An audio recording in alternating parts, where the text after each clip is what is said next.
This video contains audio content only. There are no visual elements or images accompanying the audio.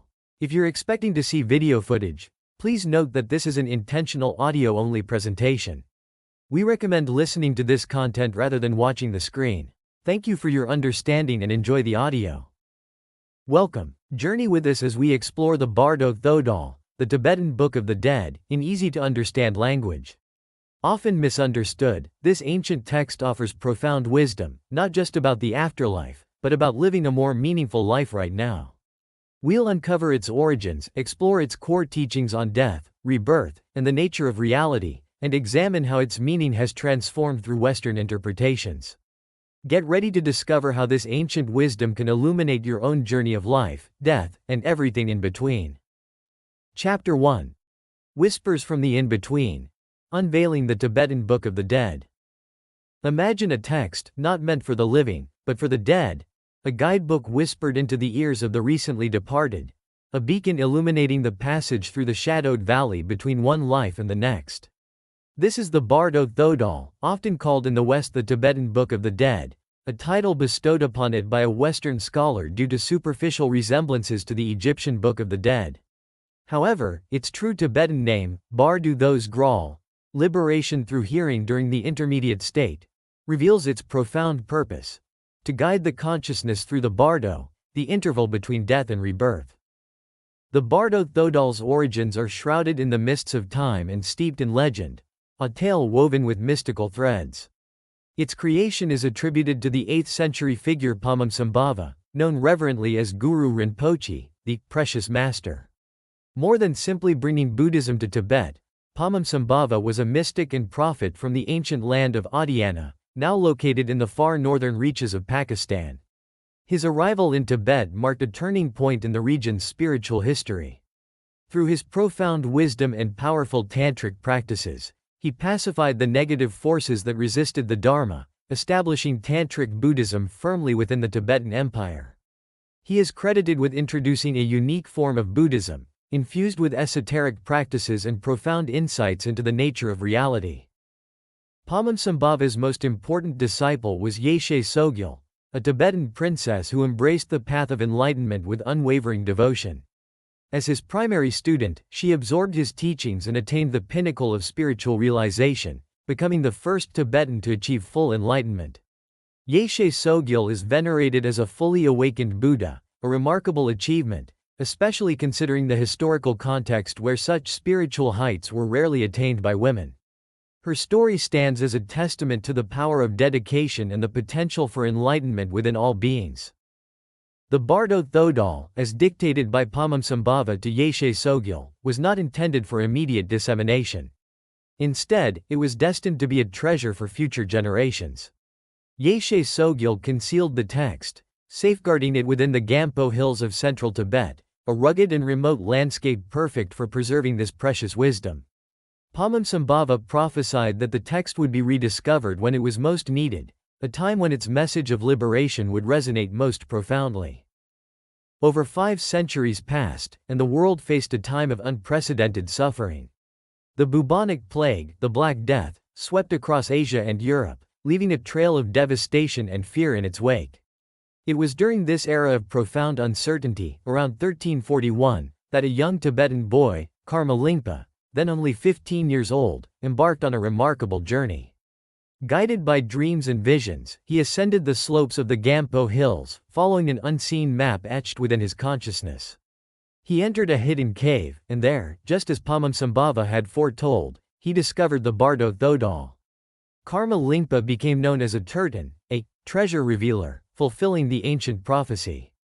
The text's emergence during a time of widespread death amplified its message of hope and liberation, offering solace and guidance to a world grappling with mortality. The Bardo's journey from its 8th century creation to its 14th century rediscovery marks an extraordinary publishing schedule of nearly 600 years, a testament to the text's timeless wisdom and enduring relevance. The Bardo is unique not only in its origin story but also in its intended audience and mode of delivery. Unlike most books, it is meant to be read aloud, not to the living but to the dead. The corpse, still retaining a subtle form of consciousness, is the intended recipient of these whispered teachings. The opening lines of the text speak directly to the deceased.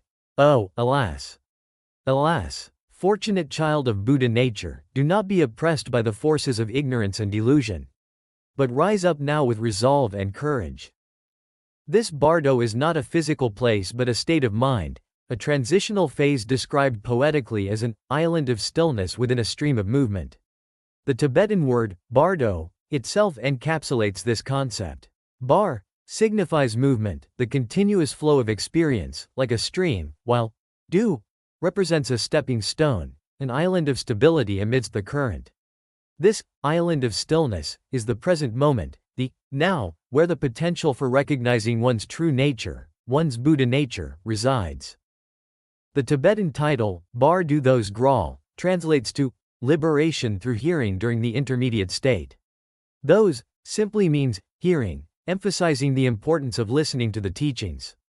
Graal, meaning liberation, is a concept rich with meaning, akin to the Sanskrit bodhi, signifying awakening, understanding, and enlightenment, and also related to nirvana, the extinguishing of illusion and suffering. A spiritualist philosophy popular in the West. This interpretation, far from the original Buddhist intent, inadvertently shaped Western perceptions of the Bardo Thodol. These spiritualist and quasi-psychedelic threads contributed to the text's later adoption by figures like Timothy Leary, Ralph Metzner, and Richard Alpert, later known as Ram Dass, in their 1964 book, The Psychedelic Experience, which further cemented its association with the 1960s counterculture. Since then, numerous scholars and practitioners have sought to present a more accurate and nuanced understanding of this profound text. Today, at least 21 different translations exist, each offering a unique perspective on the Bardo Thodol's wisdom. This rich tapestry of interpretations reflects the text's enduring power to captivate and inspire, even as its meaning continues to be explored and debated. Chapter 2. Living with Death. The Bardo Thodol is a guide to life, not just death. The Bardo Thodol, often perceived as a guidebook for the afterlife, offers profound wisdom applicable to the living as well. Just as the Bardo after death is a gap between one life and the next, so too is each moment of life a gap, a Bardo, between the past and the future. This perspective transforms every experience, every breath, into an opportunity for liberation, for recognizing the true nature of reality, our Buddha nature, right here, right now. This speaks to the inherent potential within each of us, a potential often obscured by the veils of confusion and attachment. The Bardo Thodol's call to rise up now with resolve and courage is not just for the dying, it's a clarion call to awaken to our true nature in every moment of life.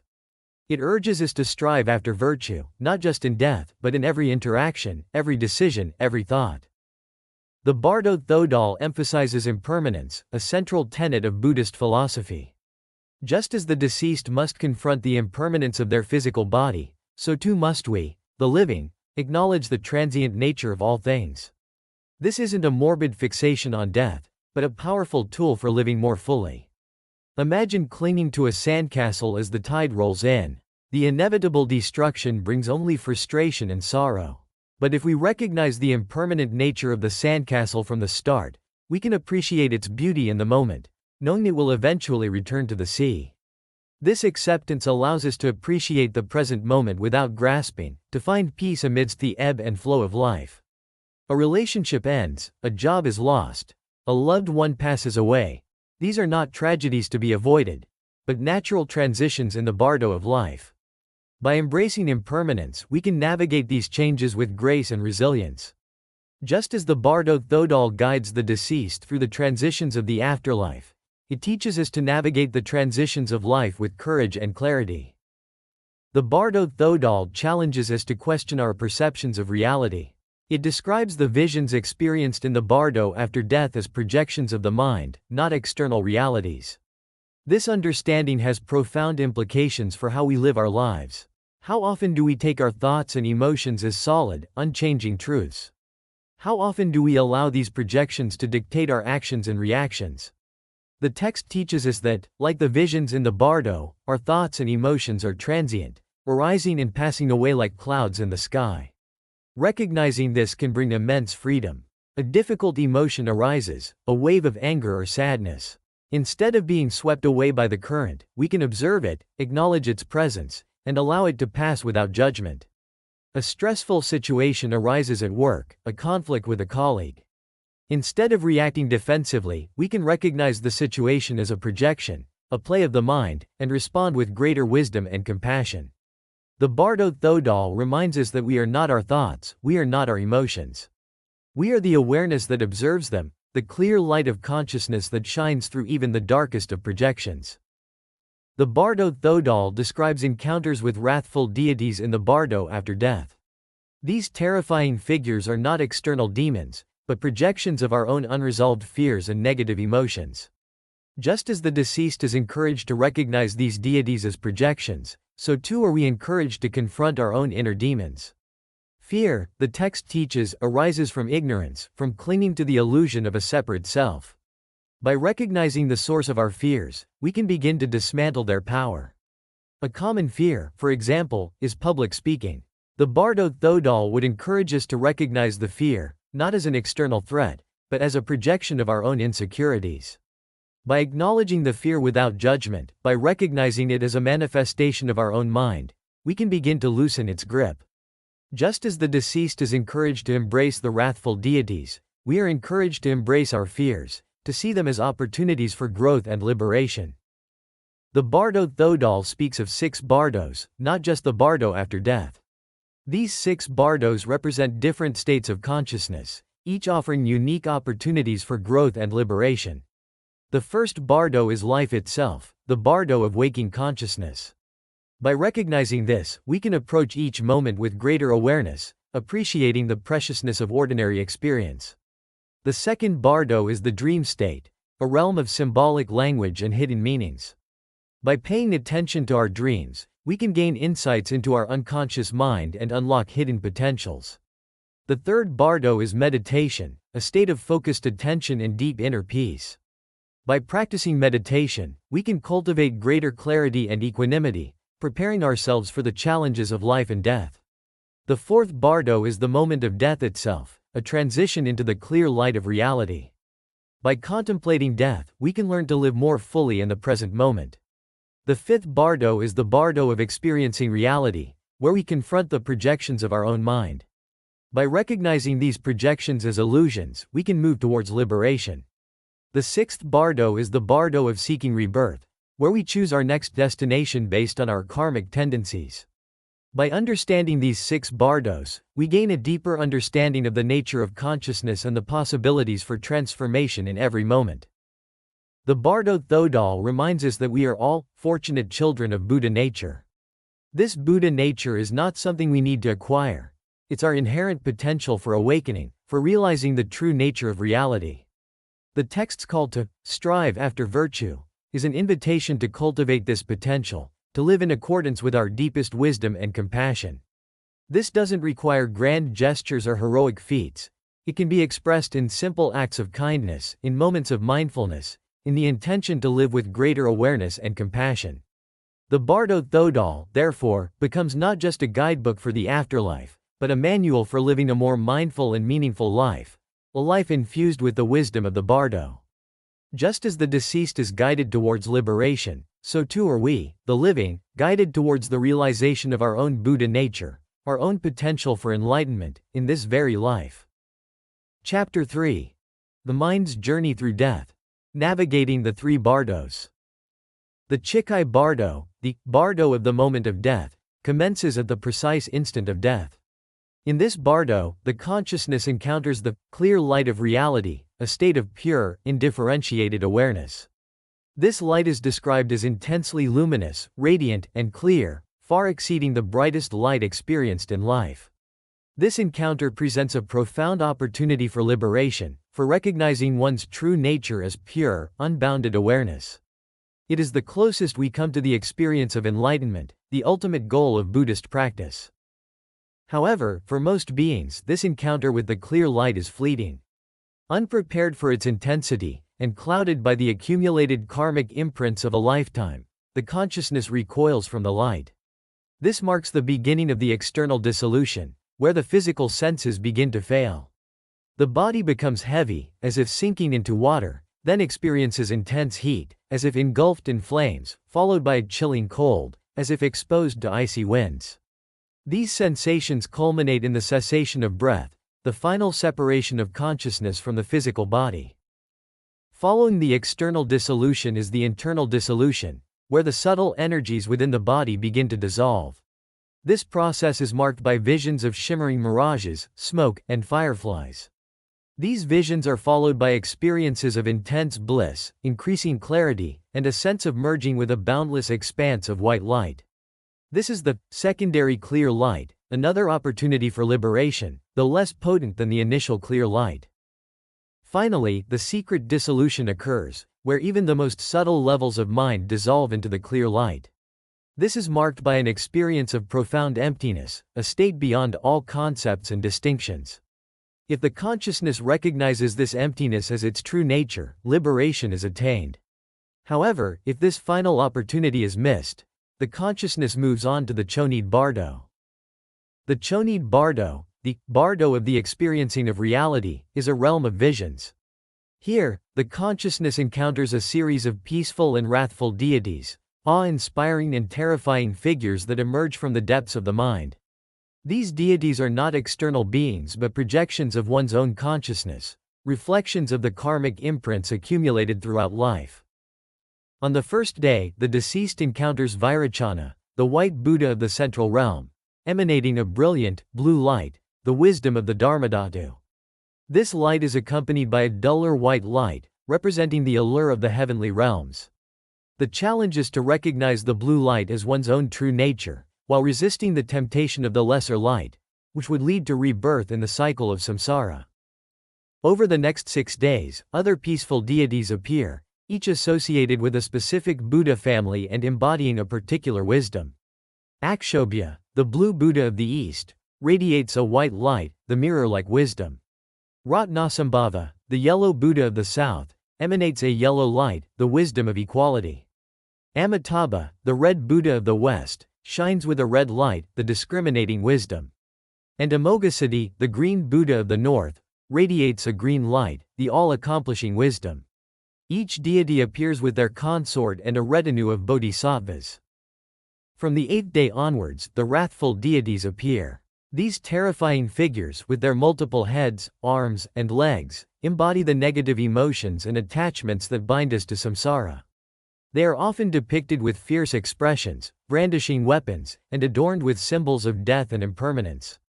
These visions can be intensely frightening, but the Bardo Thodol emphasizes that they too are projections of one's own mind. The key to navigating these encounters is to recognize their illusory nature, to avoid being captivated or terrified by their appearances. The text advises the deceased to remember the teachings, to maintain awareness, and to recite specific mantras and prayers for protection. The Sidpa Bardo, the karmic winds of rebirth. The Sidpa Bardo, the Bardo of rebirth, is the final stage before rebirth. Here, the consciousness experiences karmically driven hallucinations that shape the next life.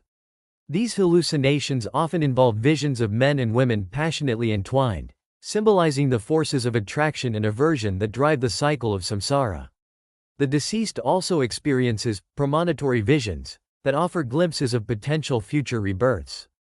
These visions might involve seeing parents, homes, or landscapes that correspond to the 6 realms of existence: the realms of gods, demigods, humans, animals, hungry ghosts, and hell beings.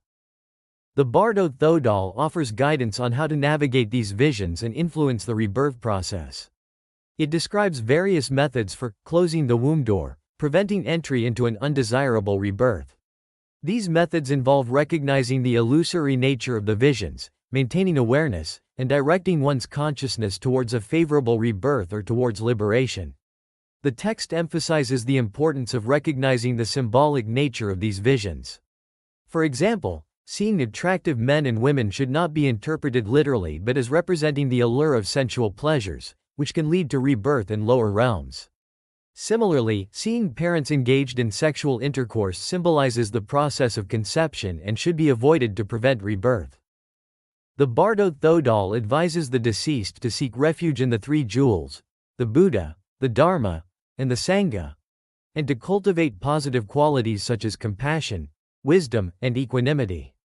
By doing so, the consciousness can navigate the karmic winds of the Sidpa Bardo and either attain liberation or choose a favorable rebirth that offers the best opportunity for continuing the path towards enlightenment.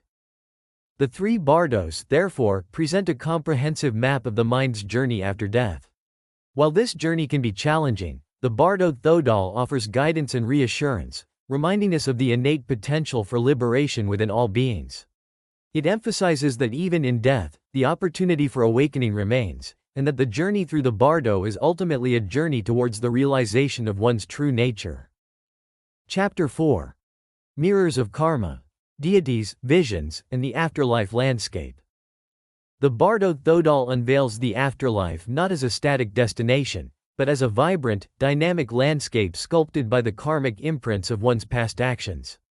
It's a realm rich in symbolic language, where deities, visions, and landscapes serve as mirrors, reflecting the deceased's inner state and shaping their future rebirth. The Chonid Bardo, the Bardo of experiencing reality, is a realm of profound encounters with peaceful and wrathful deities. These are not gods in the traditional sense, but personifications of karmic forces, emanating from the depths of the deceased's own consciousness. Vairocana, the radiant white Buddha, emerges from the central realm, the spreading forth of the seed. He sits upon a lion throne, symbolizing his regal nature and mastery over the cycle of existence. In his hand, he holds an eight-spoked wheel, representing the Dharma, the eightfold path that leads to liberation. He is embraced by the Mother of the space of heaven, symbolizing the union of wisdom and emptiness.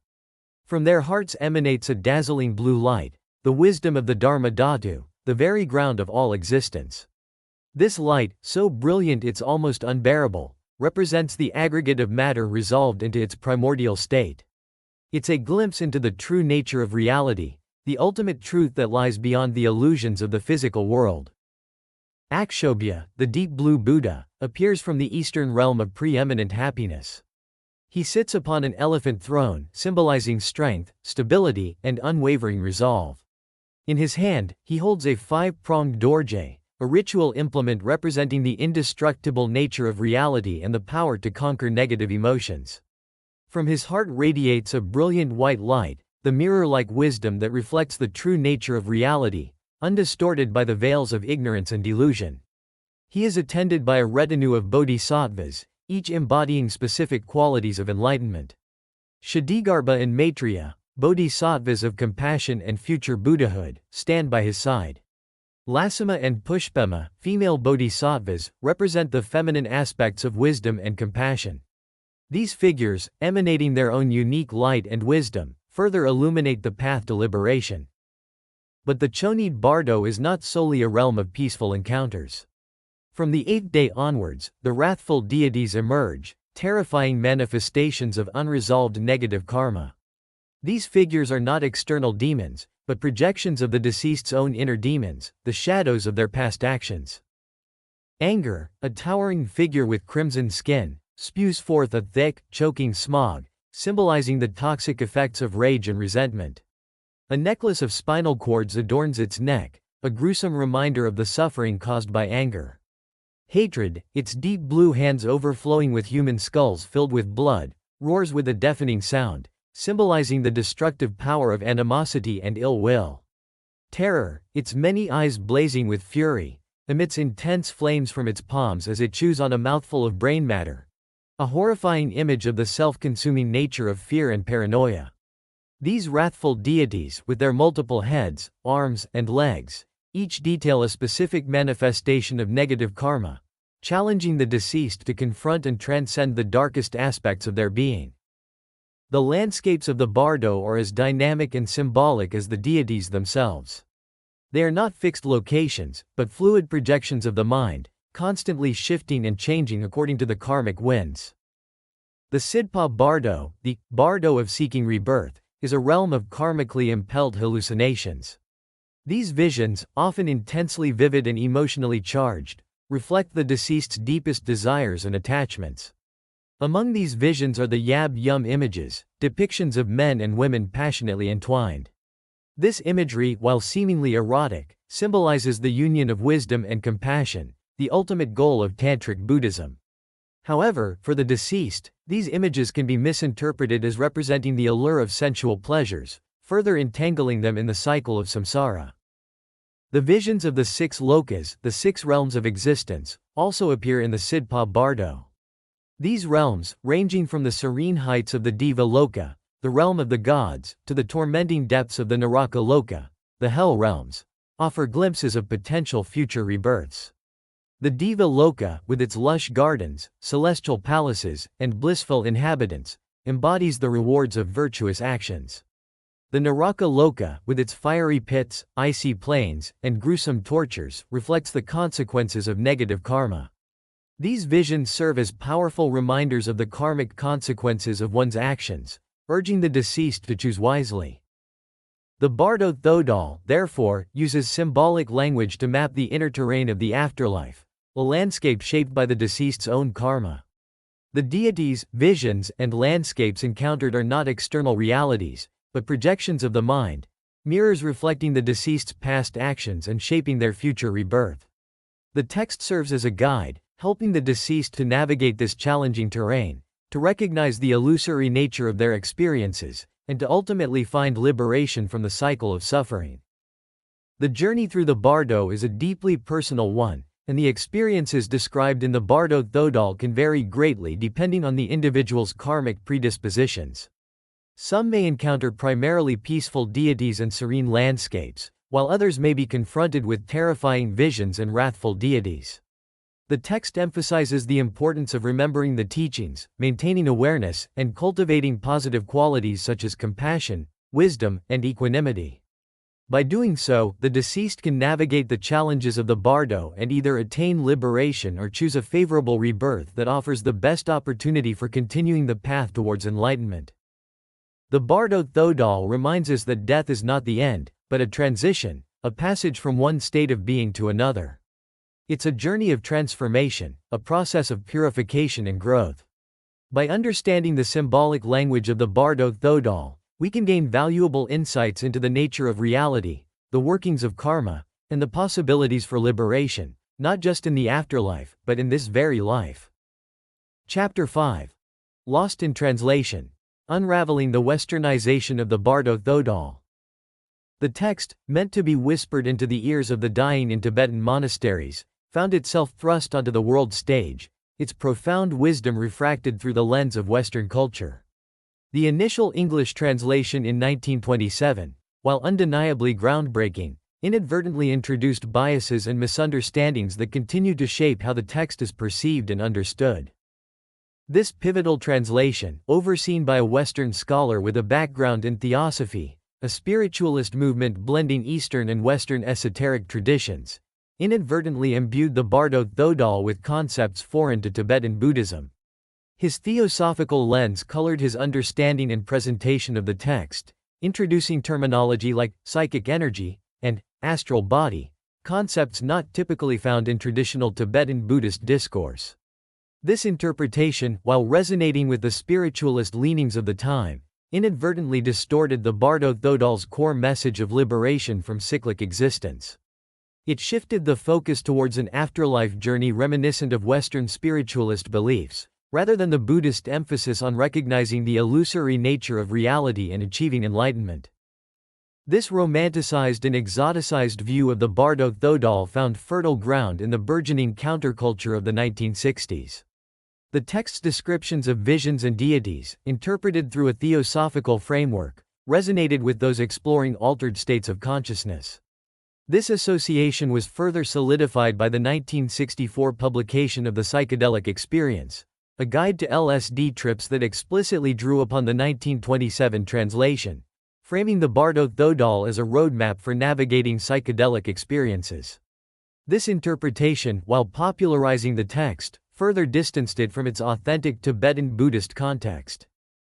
The text's complex symbolism and intricate rituals were also often simplified or misinterpreted in early Western encounters. The vibrant depictions of deities and visions, meant to represent inner states and psychological processes within the Tibetan Buddhist framework, were often taken literally. The wrathful deities, for instance, symbolic of the deceased's own negative emotions, were sometimes mistaken for external demons. Similarly, the peaceful deities, embodying different aspects of wisdom and compassion, were sometimes viewed as literal gods, rather than symbolic representations of the deceased's own potential for enlightenment. Even the title, Tibetan Book of the Dead, itself contributed to this misunderstanding. This evocative title, chosen partly for marketing purposes to capitalize on the then popular interest in the Egyptian Book of the Dead, emphasized the afterlife aspect, overshadowing the core Buddhist focus on liberation from cyclic existence. Fortunately, later translations, undertaken by scholars with a deeper understanding of Tibetan Buddhism, have sought to correct these earlier misconceptions.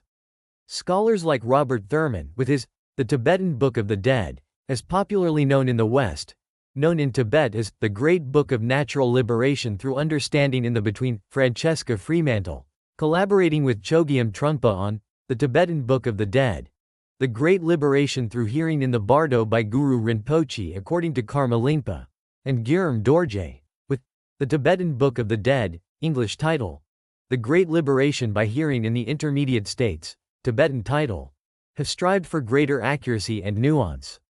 These translations, informed by a more thorough understanding of the Tibetan Buddhist philosophical context, offer a clearer and more authentic representation of the Bardo Thodal's teachings. For example, where the earlier translation used terms like psychic energy, later translations opted for terms like subtle energy or wind energy, more accurately reflecting the Tibetan understanding of these concepts.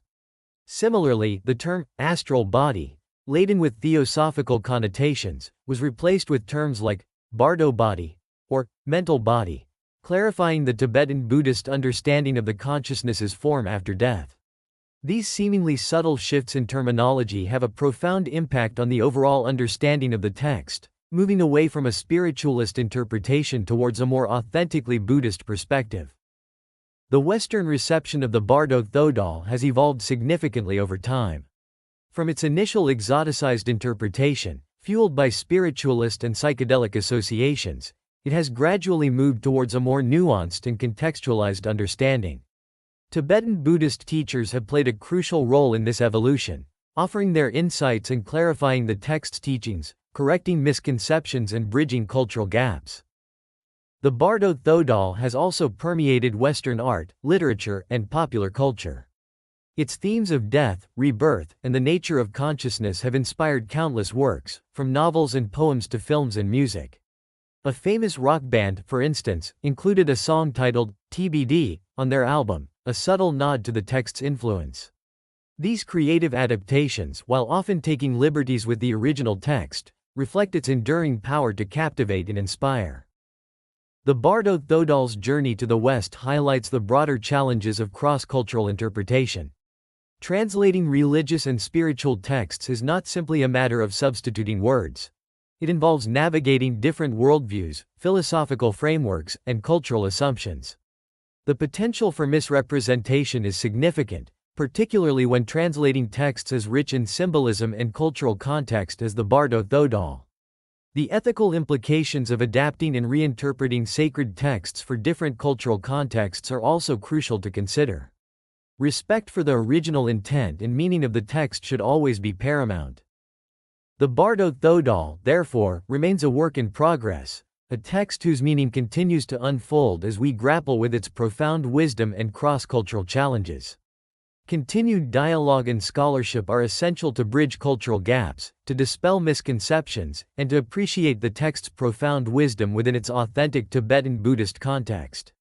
The Bardo Thodal's journey from the Himalayas to the West is a testament to the enduring power of human curiosity and the ongoing quest for meaning in the face of life's ultimate mystery, death. The Bardo Thodal, often misconstrued as solely a guide for the afterlife, offers profound wisdom applicable to daily life. Its exploration of impermanence, the nature of reality, and the power of recognizing our inherent Buddha nature provides a framework for navigating life's challenges with greater awareness and compassion. Understanding its Tibetan Buddhist origins is crucial for interpreting its rich symbolism and avoiding westernized misinterpretations. The text's enduring influence on Western culture highlights the complexities of cross-cultural exchange and the ongoing search for meaning. Where do you see the Bardo Thodal's wisdom resonating most strongly in your own life? Share your thoughts and questions in the comments below. Like, subscribe, and suggest topics for future explorations. Let's continue learning together.